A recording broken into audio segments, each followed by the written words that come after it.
I'm Reverend Gregory Toole. So good to be here with you this morning. How are you doing this morning?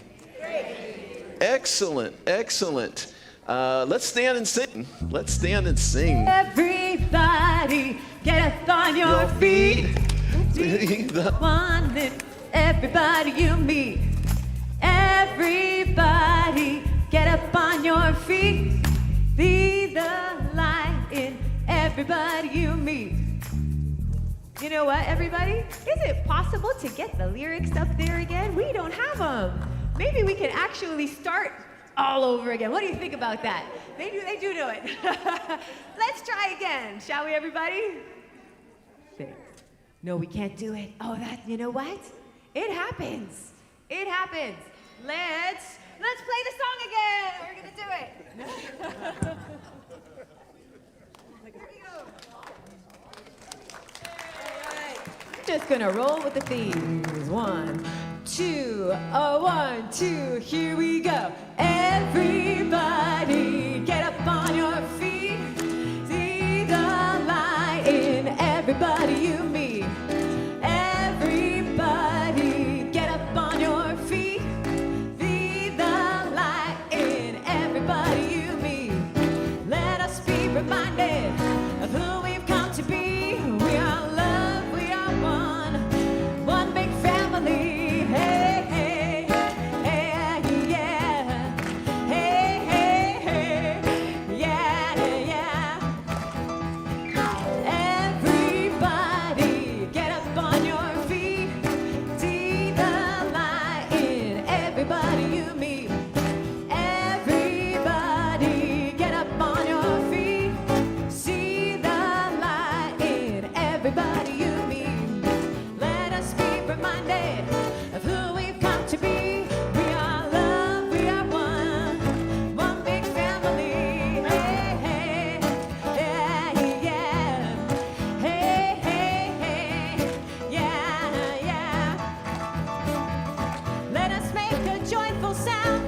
Here we stand on holy ground. Let us make a joyful sound. Let us stand on holy ground. Let us make a joyful sound. Yeah, yeah, yeah, yeah. Everybody, get up on your feet. See the light in everybody you meet. Everybody, get up on your feet. See the light in everybody you meet. Let us be reminded of who we've come to be. We are love, we are one big family. Hey, hey, yeah, yeah. Hey, hey, hey, yeah, yeah. Great job, boys. And so it is, and so it is. Let us be reminded of who we come to be. Yeah, let us be reminded of who we come to be. Hey, hey, hey, yeah, yeah. Thank you, Elise, for rolling with rolling with what happens here. Thank you so much. Thank you all for being here today. And we come together on Sunday and every other day. We had a sound bath yesterday. It was wonderful. And we have so many good healing, enlightening, uplifting activities. Speaking of sound baths, there's Sarah right now. She is the one who did the sound bath. She's fabulous. So just so good to be here with you all this morning, where we get reminded. That song says it all. We're reminded of who we come to be. That's what we come here on Sunday, to be reminded of who we come to be, to be reminded of who we are, and to be reminded of who everyone else is, right? So that we go out into the world, we don't forget, not only not forget who we are, we don't forget who everyone else is out there. Because there really is no out there. Well, so good to be here. We have right now, about to give us our announcements from our board, the wonderful Mr. Mark Ruth. Good morning, and thank you, Reverend Gregory. What to do with your feelings is a new workshop with Reverend Gregory today at 12:30 here in the sanctuary. Let's do some experiential activities and explore what to do with the divinely human faculty called feelings. I'm feeling like going. So. Our drumming circle will be meeting next Sunday at 12:30 p.m. across from the teen room. The men's spirit group will be meeting on Monday, August 4th at 7 p.m. in the foyer. Now, you've heard for the past few weeks, and many of you have already signed up for Claudia and Jim's big Motown in Our Town bash, okay? It's $110. All that money goes to the center. It's one of our large fundraisers. However, you're getting a 9-piece band concert. You can even dance at this concert. You are getting a chef-prepared food. Some of the appetizers, a meze platter with hummus, pita, and artichokes, a charcuterie board, cheeses, meats, and nuts.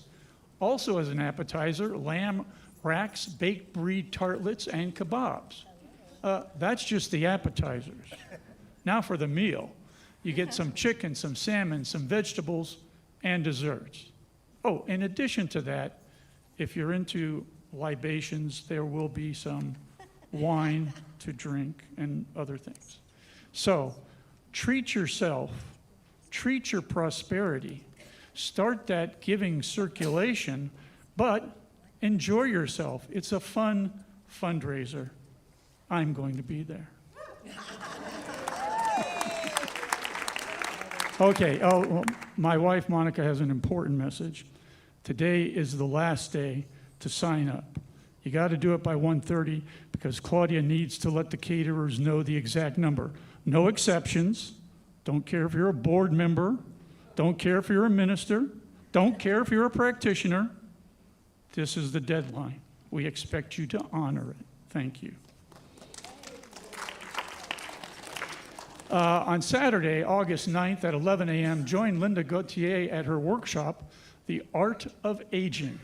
I think a lot of us can use that one. We are looking forward to Sunday, August 10th, to welcome our friend and New Thought musician, Daniel Nahmad.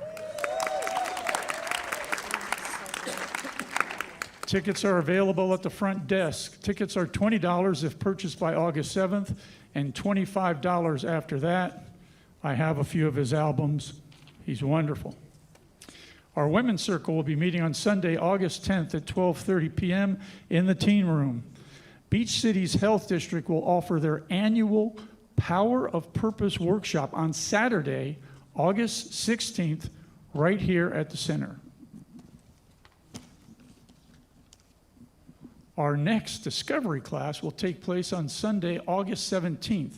If you are new to the center, this free class is a place for you to get all your questions answered about the center and the teaching.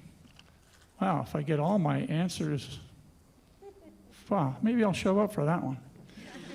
Flyers for all of our events can be found at the activity table in the lobby.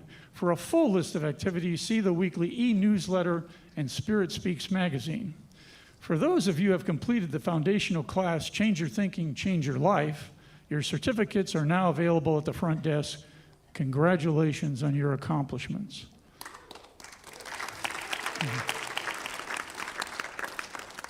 The Board of Trustees is conducting a survey to gauge your interest in a spiritual retreat, Memorial Day weekend in 2026, with 3 possible options. Surveys are available in the lobby. We'd like to hear from you. Dr. Moira Fox will be the speaker for this week's Inspirational Wednesday service. And Dr. Moira is always inspirational. If you would like prayer for something in your life, please come to the front of the sanctuary by the piano. After service, one of our practitioners will lead a prayer circle. You may also place a prayer request in the prayer box in the lobby. For those of you who missed Cynthia Joyce's Divine Dining Tea Party, or if you really enjoyed it and want to go again, she will host another tea party on Thursday, August 14th at 1 p.m. Sign up at the activity table. Thank you. On Friday night, August 8th, Bill Salem will be hosting at his home an advanced poker workshop.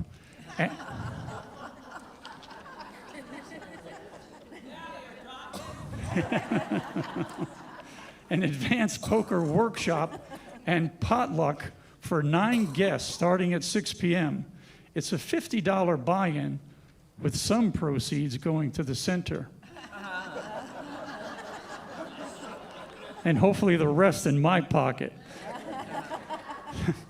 Looking for 5 more people to attend. First to commit are in. Come see me to attend. And it's a workshop, so you'll be learning a little about poker. Now to the third sheet. If you are here for the first time, please raise your hand so the ushers can offer you a free gift bag. So anyone here for the first time, raise your hand. I can't see. Going once? Oh, yeah, winners in the back. Thank you. Your presence is appreciated. Be sure to stop by our new friends table for more information about our center. There you can also provide your email address so we can send you our weekly e-newsletter. Thank you for bringing the gift of your presence today. And now, a big thank you to all of our wonderful volunteers. We couldn't do it without you. Thank you so much.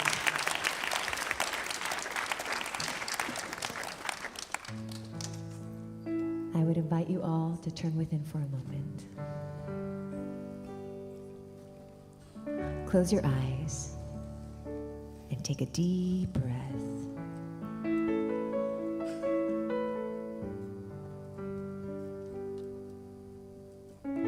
I am the light of my soul. I am beautiful. I am bountiful. I am bliss.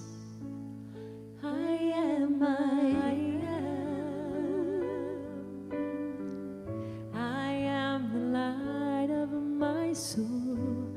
I am beautiful. I am bountiful. I am bliss. I am. I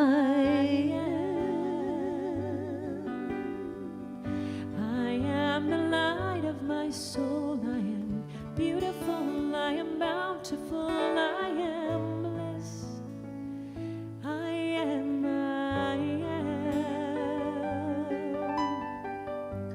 I am the light of my soul. I am beautiful. I am bountiful. I am bliss.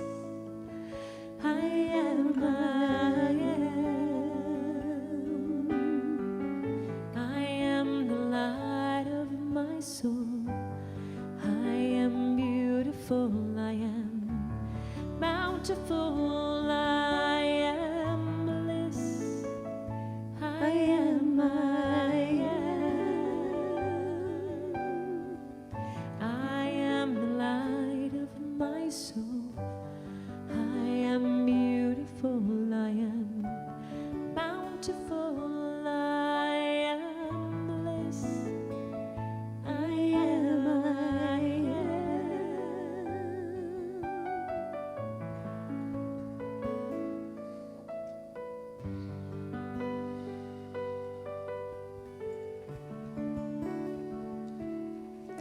I am. I am. I am beautiful. I am bountiful. All that God is, I am. Even noises and bells.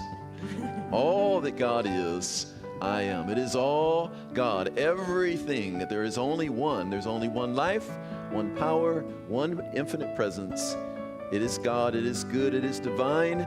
It is the very life that lives itself through and as me. It is the very life that lives itself through and as each one of us.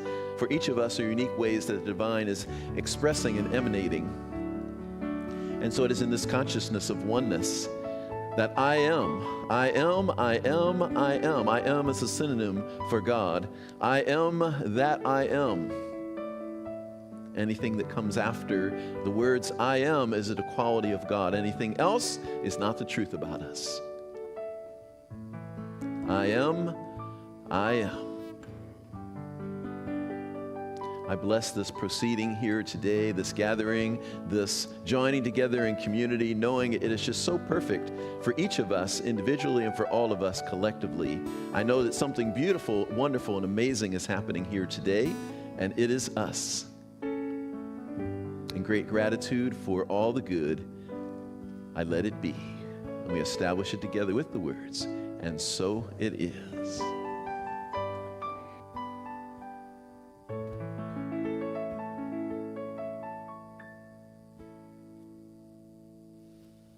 Good morning, my beloved Redondo Beach. How are you doing? Reverend Gregory's top topic today is surfing the ocean of emotions. There you go. So, you know there's a difference between emotions and feelings.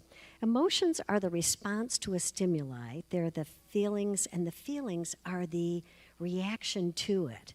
So emotions are the bodily reaction and the thought reaction, and feelings are the way that we respond to those emotions. So there's a big difference. Now, Neville Goddard, who's a mystic, has a wonderful saying, and he said, "A change in feeling is a change in destiny. There is an unbroken connection between your feelings and the visible world." Now, in this teaching, we have a saying, change your thinking, change your life, right? And why does that happen? Because it's not what we want that we attract. It's what we believe is true. So it's what we are is what we attract. And so if we're not attracting the thing that we desire, get into what's the feeling of it. Neville continues to say, all you can possibly need or desire is already yours. Did you say that to yourself this morning? Did you? Anything that you desire is already yours, but the rub is we have to be in the feeling of it. We have to be in the receptive mode of it. We have to have a complete knowing. He says, all transformation begins with an increase, a burning desire to be transformed. And the first step to renewing your mind is desire. You must want and intend to be different before things will change. Then you must make your future dream a present fact. You do this by assuming the feeling that it's already fulfilled. By desiring to be other than who you are, you can create the ideal person that you want to be. When this assumption is persisted, and until it becomes the dominant feeling, the attainment of your goal is imaginable and doable. And of course, we couldn't go anywhere without having that wisdom from the Velveteen Rabbit, which says, real isn't how you're made, said the Skin Horse. It's a thing that happens to you. When a child loves you for a long, long time, not just to play with, but really loves you, then you become real. Does it hurt? Asked the rabbit. Well, sometimes, said the Skin Horse. When you're real, you don't mind being hurt. Well, does it happen all at once, the rabbit asked, or is it bit by bit? It doesn't happen all at once. You become it, and it takes a long time. That's why it doesn't happen often to people who break easily, who have sharp edges, or who have been carefully kept. Generally, by the time you're real, most of your hair has been loved off. Some of us know that one. Your eyes have dropped out, and you get loose in the joints, and you're very shabby. But these things don't matter at all because once you're real, you can't be ugly, except to people who don't understand. Once you're real, you can't become unreal. It's always. And so it is. Now let's affirm together. Right where I am, God is. I have a feeling that life is wonderful. And everything in my consciousness is creating that joyous, wondrous, stupendous outcome of my desired good. I believe it, I know it, and so it is. Thank you. Thank you.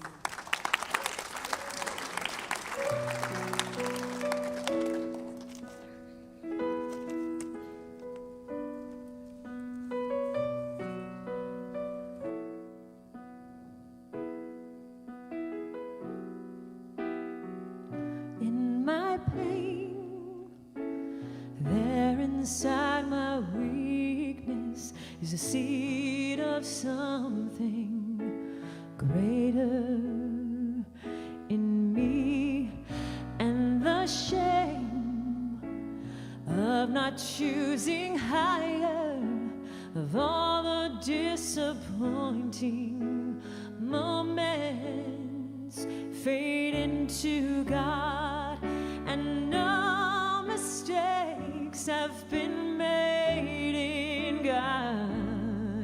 All the ways that we seem to fail in God all fade, all fades into God.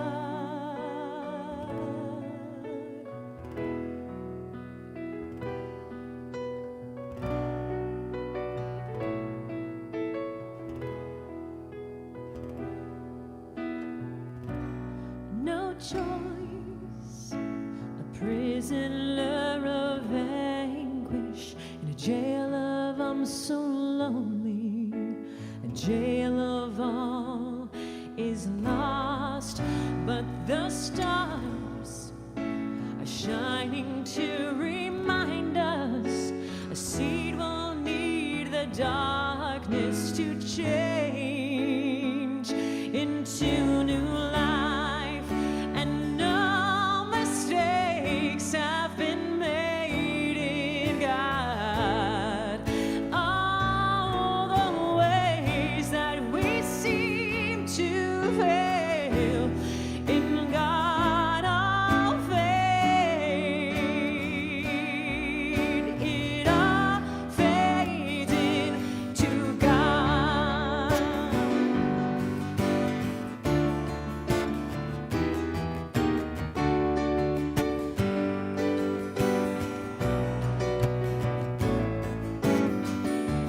In God is the gravity that holds me together.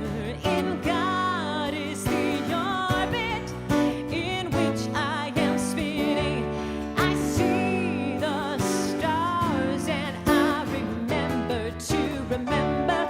Inside my pain is the seed of my strength.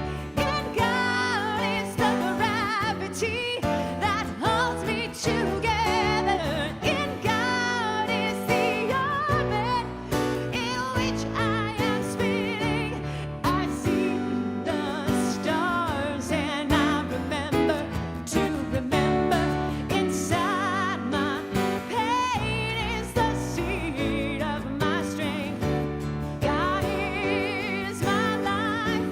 In God is such excellence. All the ways that we seem to fail in God all fade. It all fades into God, and no mistakes have been made in God.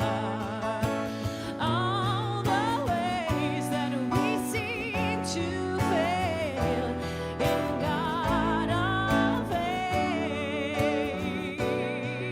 It all fades into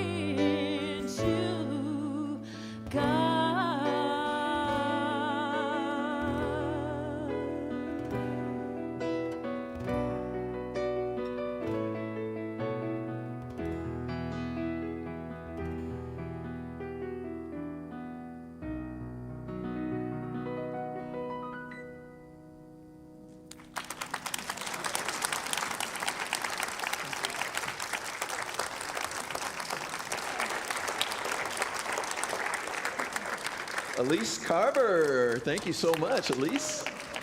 And Jean-Louis on guitar there. Yes. I've been really wanting to hear that song sung by Elise. Thank you so much. That was absolutely beautiful. Yes, yes, yes. That's a Ricky Byers song, and the words are just so beautiful, aren't they? I mean, no mistakes have been made in God. Say to someone right now, you've never made a mistake. Say to someone else, no mistakes have ever been made in God. Yes. Yes. That's hard for a lot of us to say sometimes, right? Because we think, oh, yes, I have. Oh my goodness, I've made so many. But see, there's that greater divinity in you that doesn't know anything about mistakes. There's your soul that knows and guides and puts you in places and situations and has us in our humanness think we made a mistake when really our soul was guiding us the whole way. What we thought was a mistake was really the beginning of something great for us, right? I mean, if we really allow ourselves to know that, then we can really reap the benefit of that. But if we stay in the belief that I've made mistakes and I'm making mistakes and then we're in that space, then we're in that mentality, then we're in that vibration. But if we can realize everything is always in divine order. How's that feel? How's that feel? No mistakes have been made. Kenneth, you ever make a mistake? Never. Kenneth has never made a mistake. Wait, Carol is saying, wait, Carol has an opinion on, no.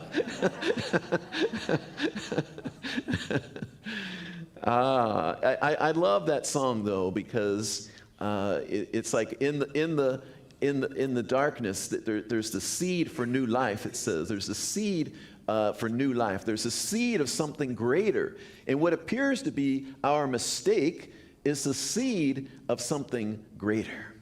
I love the depth of emotion in that song, the acknowledging, right, of the pain sometimes of life, right, in the loneliness sometimes, in the despair sometimes.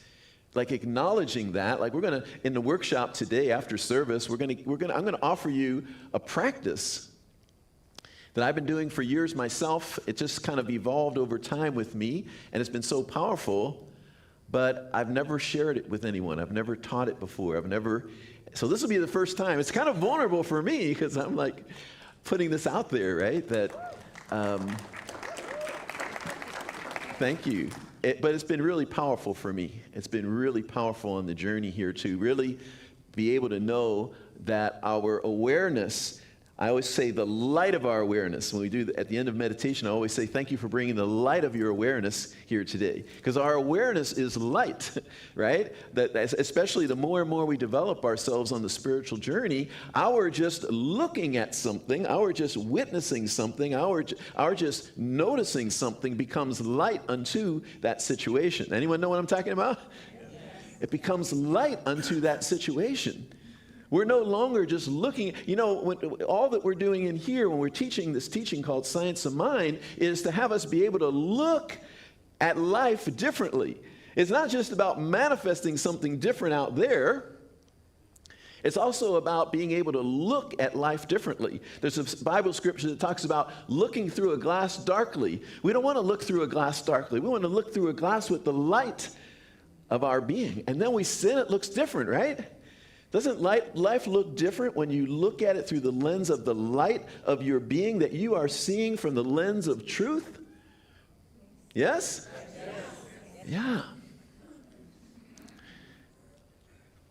So that song that really acknowledges sometimes the places we can be, the lower places that we can be, they're also not really lower places. They're really a stepping stone. They're really an opening to something greater, right? So no mistakes means that everything is used for our good. Even what we call mistakes, our soul, the divine, is using it for something greater.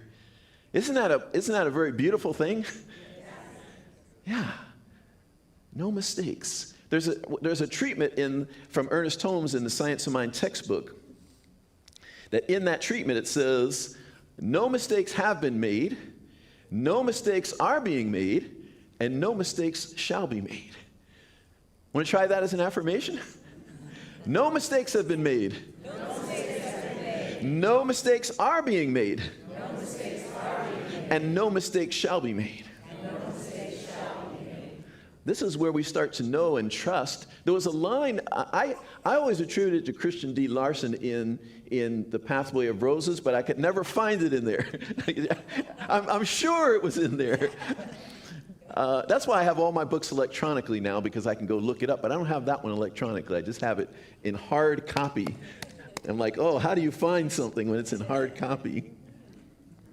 But there's a line, something to the effect of the indication of a great soul is one who like never looks back, that always like trusts their every step, their every word, right? We're trusting ourselves.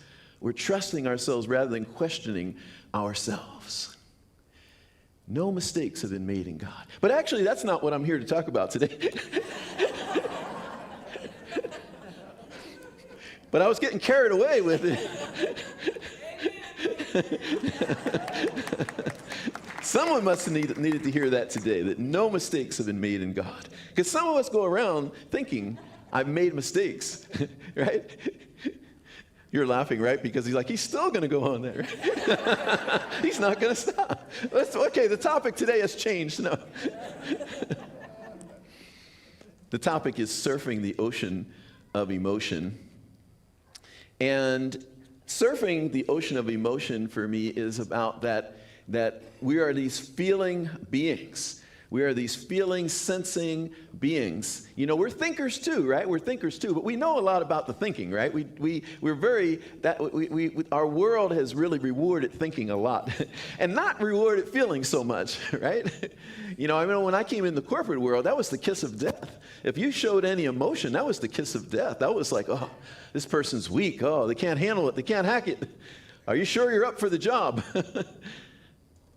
And I'm so happy that we're starting to, collectively as humanity, to embrace that feeling emotional nature, because here I was all those years trying to avoid emotion, only to find that emotion was, like I said last week, it's like the equivalent to our inner world that pain is to our experience of our outer world, right? When we touch something hot, we know it's hot and we pull back.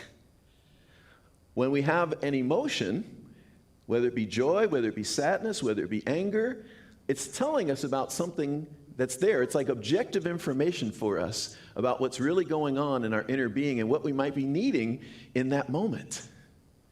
So surfing the ocean of emotion is riding with those emotions. And I want to say that when we say to feel all your feelings, when we say to feel all your feelings, we don't necessarily mean get taken over by your feelings, right? Because there's this thing called self-regulation, right? And one of the ways that I do self-regulation is I use the breath, right? I use the breath to become present. I use the light of my awareness as well, right? And this is part of the practice we're going to do in the workshop here. We're going to see how to use the light of our awareness. We're going to see how to be present to what's coming up for us, to be present to it, but not be taken over by it, to be the witness to it, but realize it's not us, that we're not that feeling, we're not that emotion.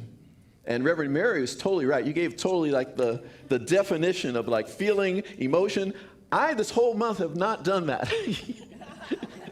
Even though Reverend Mary is absolutely correct. The reason I have not done that is because I searched myself to say, do I want to bring that in? And it basically, to me, it was just like it brings us back into thinking, you know, because now we're trying to understand, well, say feeling is this, and then emotion is this, and really in common language, they're used pretty much interchangeably, right? So I don't want to confuse us with that. I don't want to get us in here. I want to keep us in here. I want to keep us at that feeling level. I want to keep us at that level of what is our inner experience.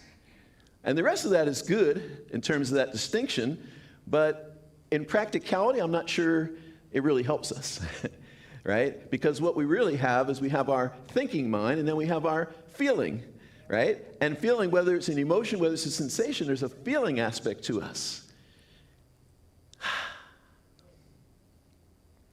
That feeling aspect to us is constantly giving us feedback. Where am I in this moment?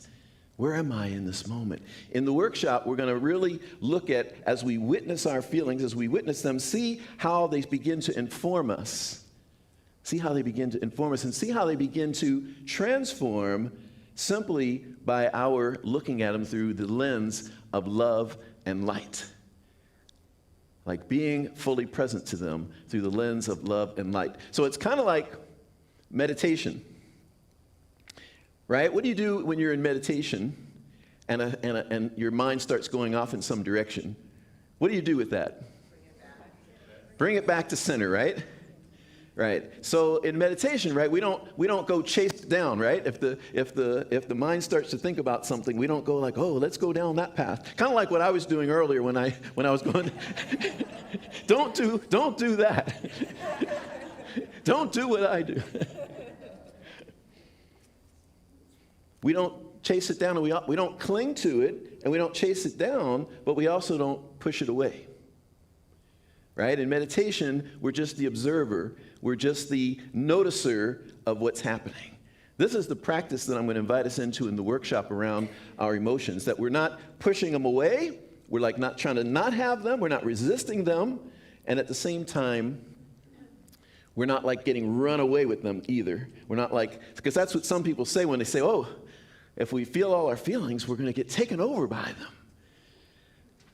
But we're going to learn how to be centered and grounded and in the space of our love and light while we're being with our feelings. That's important because otherwise we can get carried away. We can't get swept away by the emotion unless we are grounded and centered in our divine nature, in our divine awareness, where now we're just observing this thing.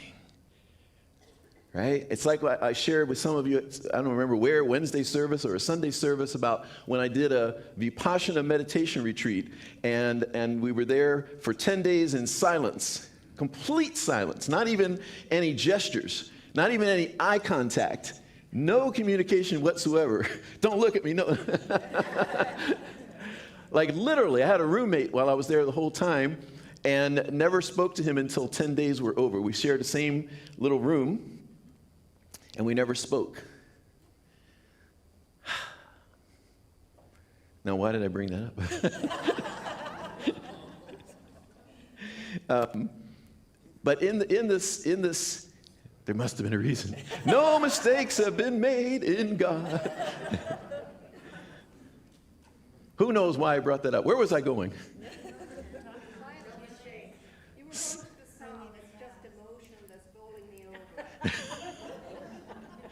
No one knows where I'm going. Okay. Thank you. So, we're talking about observing rather than being attached or pushing away, where we're just present to what's going on. So in this workshop, for some people, their challenge was to be in silence for 10 days. That was not my challenge. I've been meditating for many years already. Being in silence for 10 days was not hard at all, right? The silence in terms of interaction, that was a little bit challenging, right? Because I'm like got the curious mind. I want to know what everyone's doing. I want to look across, oh, what is that person doing and who is that? And I had to sort of keep bringing myself back. But the most challenging thing for me was physical, because there was an invitation for 1 hour a day at least. No, there were 2 sittings, 2 1-hour sittings a day. We were to sit in the same position for an hour, on the floor with no back support, just on a mat, no back support. Now, I would always sit at home with my back against a wall or something, a cushion or something. But there I was, and I was sitting there, and I would get through 20 minutes, maybe 30 minutes, and I'd be fine. And then my legs would just start throbbing. I mean, and then it became like excruciating pain. And the Buddhists, are all about alleviating suffering. And so people would say, I don't like the Buddhists because they're all about suffering. And I would always defend the Buddhists and say, no, the Buddhists aren't about suffering. The Buddhists are about the alleviation of suffering. I would defend the Buddhists to the last end, right? Well,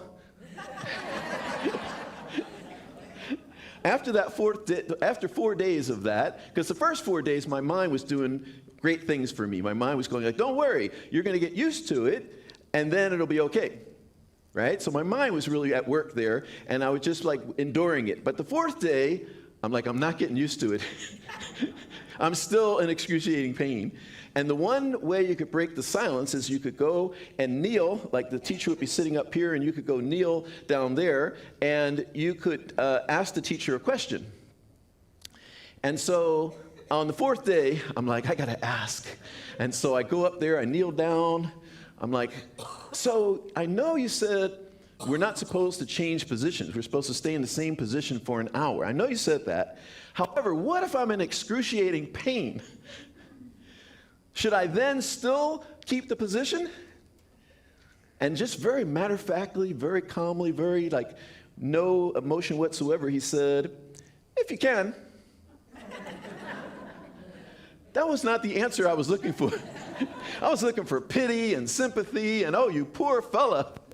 Absolutely, like, gosh, if you're in pain, like, change your position for sure. But no, he just said, if you can, keep it the same. And that was it. Okay, next. That day I went back to my room, threw a tantrum, big tantrum, like just to myself, not to anyone else, just to myself. I was like, these Buddhists, they are all about suffering. He doesn't even care that I'm in excruciating pain.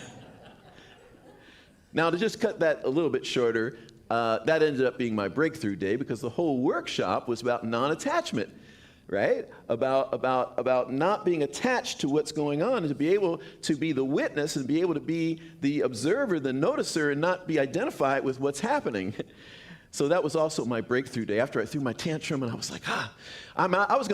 One of the things you do is you commit to be there for the full 10 days. Like they do a lot to make sure, like, are you committed? Because here's the deal, you know, and like you're going to stay for the whole 10, and yeah, I'm going to stay for the whole 10 days. And that day, I was like, I will leave. I was throwing my tantrum in my room. I'm like, I will leave. I don't care. I will leave. I'm going to get out of here. This was like at the very beginning. I think I was just about to become a minister. This was like 20 years ago or whatever, 2003, something like that. And I was having that tantrum, and I said, I will leave. I will leave right now. I was just in it. And then the breakthrough happened. I'm like, why? What is it we're even doing here? And I realized what we're doing here is we're learning to not react to everything that goes on in the outer, not become identified with everything that goes on in the outer, to be the witness to it, to be the observer of it. And then I was like, okay, what if I just accept this rather than trying to change it? What if I just accept what's going on? That took away like half of the suffering. The pain actually never stopped.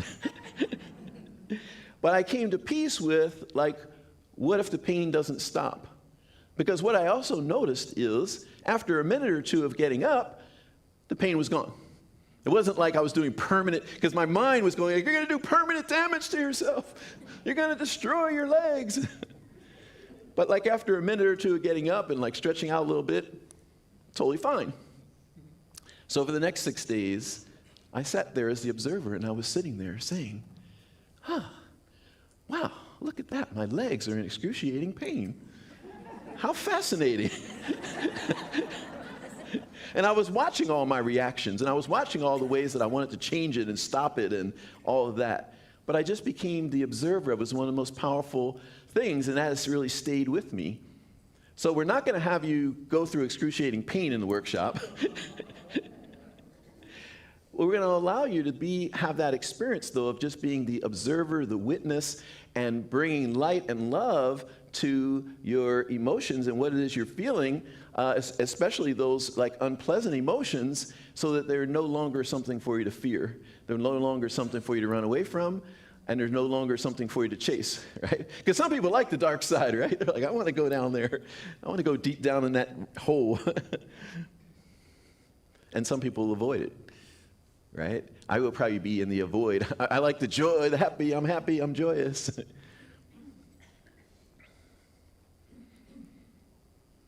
But in addition to being thinking beings, we are feeling, sensing beings as well. And those aspects of us are so powerful and beautiful. They are divine. They are divine. So the invitation today really is, it's been the invitation all this month as we've been. Have you enjoyed like talking about emotions and feelings this month? Has that been good? I'm glad. It would have been awkward if you all said, no, it was terrible. I think it's so important. I think it's very unique. It's very unusual what we've been talking about this month in a Center for Spiritual Living. You know, I think it's going to happen more and more, but it's very unique, you know. And I want to share something with you